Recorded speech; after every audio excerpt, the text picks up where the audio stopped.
Sungguh-sungguh Allah sangat ridho ketika seorang hamba itu makan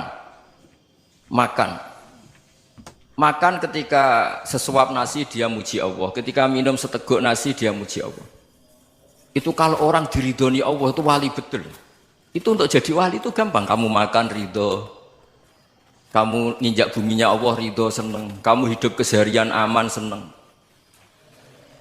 Nah ini supaya sampai kita semua ngaji betapa panduan Rasulullah untuk menggapai ridho Allah itu banyak yang keseharian sekali. Saking kesehariannya banyak dalam hadis dan itu sahih. Nabi menyebut hal-hal yang keseharian. Hatta ma tas'alu fi imra'atika, kamu punya uang kemudian istri kamu bisa makan itu ibadah. Bahkan sebagian ibadah itu dicontohkan Nabi yang akhirnya diprotes sahabat. Yaitu wa fi buti ahadikum sedekah, kamu menggauli istri kamu itu ya sedekah. Sampai sahabat bilang yang benar ya Rasulullah. Ayati ahaduna syahwatahu wa huwa lahu ajrun. Masa urusan biologis, urusan syahwat kemudian dia dapat pahala. Nabi menjawab, alaysa law wada'aha fi haramin akana alaihi wisrun. Bagaimana kalau dia meletakkan ke yang tidak benar itu kan dosa. Nah, hal-hal seperti ini yang saya ingin teman-teman semua. Saya juga agak ingin ngaji demi Anda juga agak ingin. Itu dosa sekali ngaji kok pesanan kelompok tertentu itu enggak boleh. Islam itu untuk semua. Jadi ya cuma karena di depan saya jenengan ya seakan-akan jenengan korbannya. Itu ada ilmunya dalam usul fikih itu. Jadi orang itu harus ngaji usul fikih. Nama yang disebut, mungkin Mas Sufyan masih ingat zaman ngaji usul fikih. Nama yang disebut itu tidak jaminan sebagai prioritas perintah. Jadi misalnya gini, kebetulan yang di depan Nabi itu Abu Dzar. Nabi ya bilang, ya Abu Dzarin ini uhibbuka misalnya, atau ya Mu'ad ini uhibbuka, atau ya Abu Hurairah ini uhibbuka misalnya. Banyaklah riwayat yang Nabi nyebut ya Abu Dzarin, ya Mu'ad, ya Abu Hurairah. Kemudian misalnya Nabi meneruskan khitab, ini uhibbuka, saya mencintai kamu, fakul dubur sholatin, atau sebagian riwayat disebut fala tada'anna dubura kulli sholatin, Allahumma inni ala dzikrika wa syukrika wa husni ibadatik. Saya mencintai kamu, siapa saja, Mu'ad bisa, Abu Dzar bisa siapa. Saya mencintai kamu, mohon kalau habis sholat kamu jangan lupa wiridan Allahumma inni ala dzikrika wa syukrika wa husni ibadatik. Ya Allah, tolong kami permudah supaya mudah ingat Engkau. Anda tidak bisa mentang-mentang, wong nama saya Parmin, nama saya Purnomo, itu yang diperintahkan Mu'ad misalnya. Jadi yang disebut satu, tapi khitab itu untuk siapa saja. Saya teruskan. Jadi saya mohon semua kita melakukan kebaikan itu, kalau dalam kaidah fikih disebut al yakin la yuzalu bisyak. Banyak kebaikan yang kebenarannya itu 100%. Tidak punya efek samping ke pihak lain, ke kelompok lain, ke komunitas lain. Yaitu tadi misalnya Anda makan, dan itu murah sekali, hanya butuh satu piring. Setiap punyaan kamu muji Allah, setiap minum kamu muji Allah. Itu redaksinya Rasulullah SAW disebut, Allah sangat ridho ketika seorang hamba makan, kemudian dia memuji Allah. Atau minum, kemudian dia muji Allah. Logikanya gampang, negara seperti ini yang kamu harapkan bentuknya kayak apa, mertua, ipar, komunitas, tetangga, itu nyata terjadi itu kan belum pasti. Sementara yang mesti terjadi adalah kamu butuh makan, kalau tidak mati. Butuh minum, kalau tidak mati. Butuh bumi yang nyaman ditempati, kalau tidak kita juga mati. Sebab itu Allah kalau menyebut nikmatnya itu hal-hal yang keseharian. Alladzi at'amahum min ju'. Allah itu siapa? Allah itu yang menciptakan kamu bisa makan. Tidak berlebihan, Allah itu yang menciptakan kondisi sosial itu ideal. Zaman Nabi itu ya ada orang munafik. Orang-orang pilihan Allah itu juga diuji orang sekelilingnya yang macam-macam. Semua diuji sesuai konteks zaman dan waktu. Nah, tapi ada ibadah-ibadah yang selalu disarankan Nabi. Sampai Nabi itu pernah ditanya, ayul islami khairun ya Rasulullah, Islam terbaik itu gimana? Jawaban Nabi itu unik. It'amut to'am, Islam terbaik itu ya makan-makan, jangan santai-santai. Ketika Allah menyebut beberapa kebaikan, falak tahamal aqobah, wa ma adrokan apa? Mal aqobah. Terusannya apa? Fakku rokobah. Terusannya apa? Au it'amun fi yaumin di masubah. Ya itu acara makan-makan itu juga Islam. Kenapa? Ya bayangkan kalau tidak ada makanan, kita mati kan?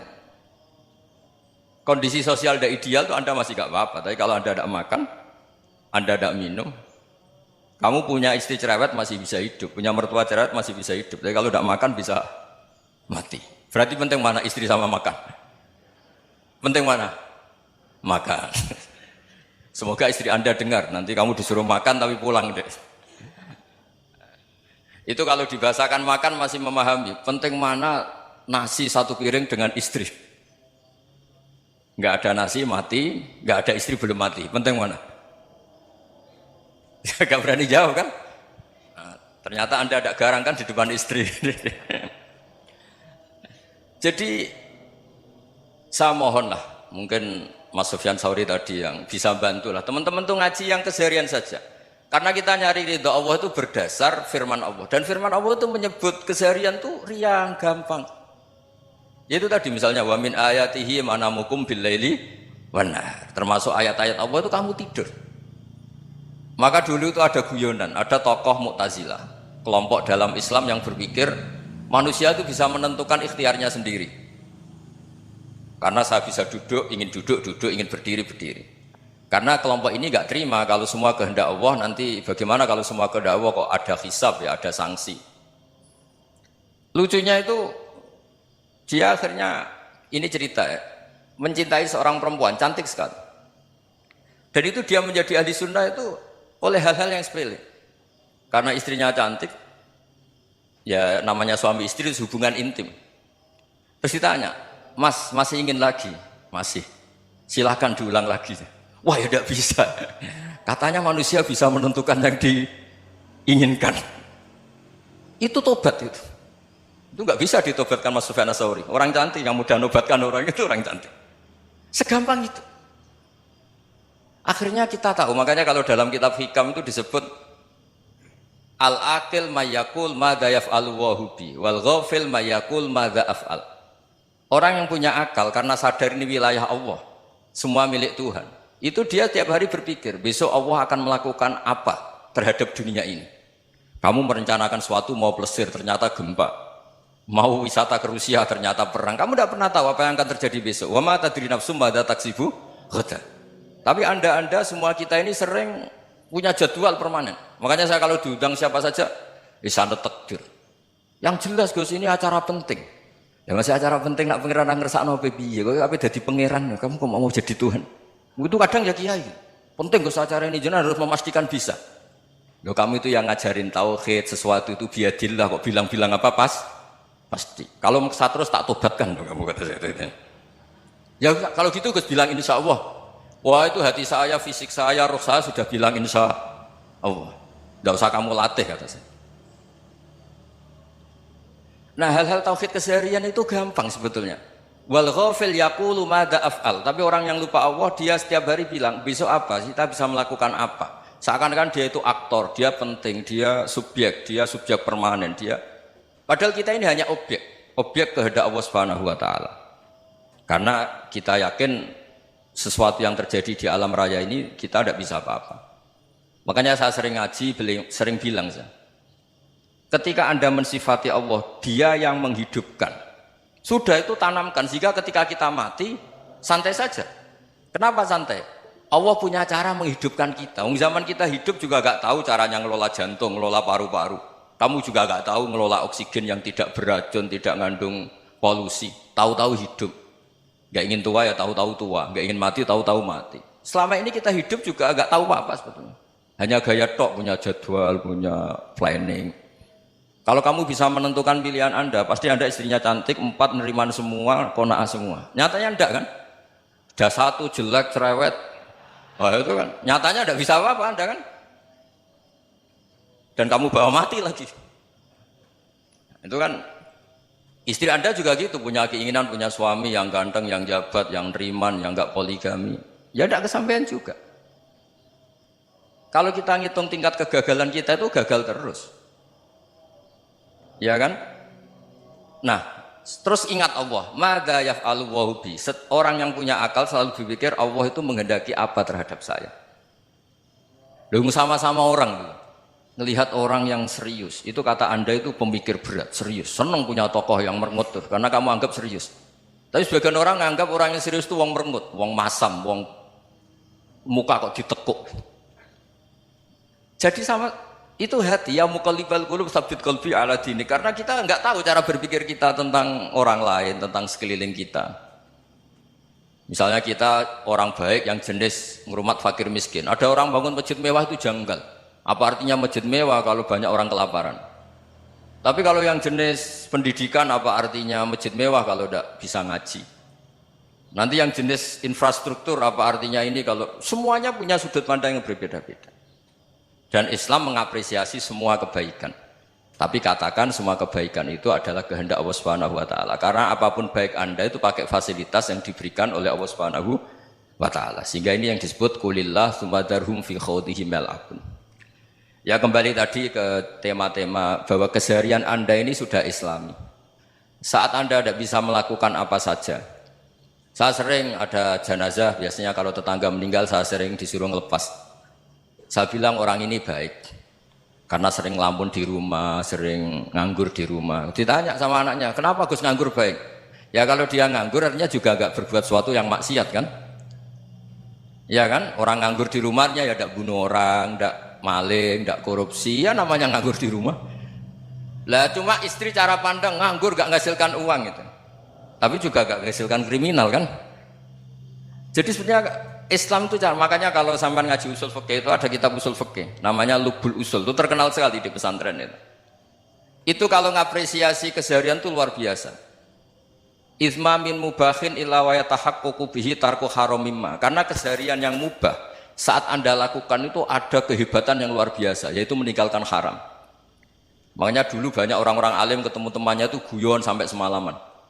Itu biasanya yang semangat Islam itu kiai kok tidak tahajud, kiai kok tidak witir. Orang yang sedang mapan uangnya banyak, malam itu tidak kelayaban itu sudah luar biasa.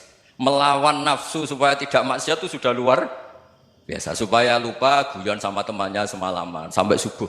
Gejlok-gejlokan ngenang zaman miskin, zaman kuliah nggak jelas, zaman apa. Melihatnya jangan tarkut tahajud. Seperti ini meninggalkan tahajud, tapi meninggalkannya ini talkul muharramat. Jadi kayak apa hebatnya? Sehingga Imam Ghazali punya riwayat yang agak unik. Hatta takuna ibadatu akhiri hadil ummah iku an-naum. Sehingga suatu saat ibadah terbaik umat ini itu tidur. Itu kan riwayat kontroversi. Ketika Imam Ghazali tanya, kenapa iya? Kenapa kamu mulai keluar dari rumah itu sudah banyak maksiat? Melihat perempuan yang enggak mahram, melihat fenomena. Tapi kalau kamu tidur itu enggak melihat apa-apa. Tapi juga kamu jangan menganggap tidur itu ibadah betul. Saatnya melakukan fardu ain malah masih tidur. Tapi itu sudut pandang yang menjadikan kita Islam itu gampang. Jadi saat Anda tidak bisa aktivitas apa-apa, misalnya ada beberapa orang yang lumpuh. Lumpuh itu memang nggak bisa Jumatan, nggak bisa ibadah, tapi dia juga nggak bisa maksiat. Tidur itu memang Anda saat itu tidak bisa tahajud, tidak bisa witir, tapi saat itu ada zina, ada maling, tidak gosipkan orang, tidak bully orang, tidak menanamkan kebencian, tidak hasud. Sehingga tidur menurut Allah Ta'ala wa min ayatihi manamukum billaili apa? Wan-nahar. Karena di tidur itu selain ada unsur istirahat, jaga kestamina, juga ada unsur meninggalkan beberapa keburukan. Nah saya mohon ibadah yang keseharian ini kita jaga.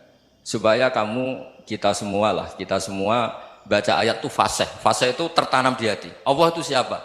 Alladzi at'amahum min ju'i wa amanahum min khauf. Dan Allah kalau cerita di Quran itu anna sababnal ma'a sabba tsumma syaqqaqnal ardha wa syaqqa fa ambatna fiha habba wa inaba wa qadba wa zaituna wa nakhla wa hada'iqa hulba. Kamu tahu saya ini siapa kata Allah?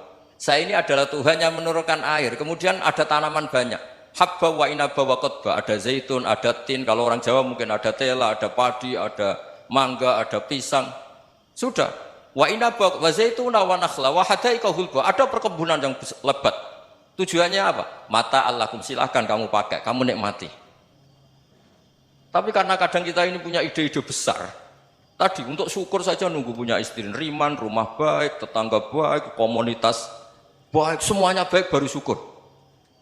Lama-lama nanti ada di surga, syukurnya nunggu surga paling kelas A. Itu sudah ada yang menghuni Rasulullah, kamu nggak boleh di situ. Masa untuk syukur saja? Repotnya Masya Allah. Jadi mohonlah Quran yang kalau Anda hafalkan juz amma itu kan ada ayat-ayat yang kayak tadi. Ya, fal yang dzuril insanu ila ta'ami. Coba lihat apa yang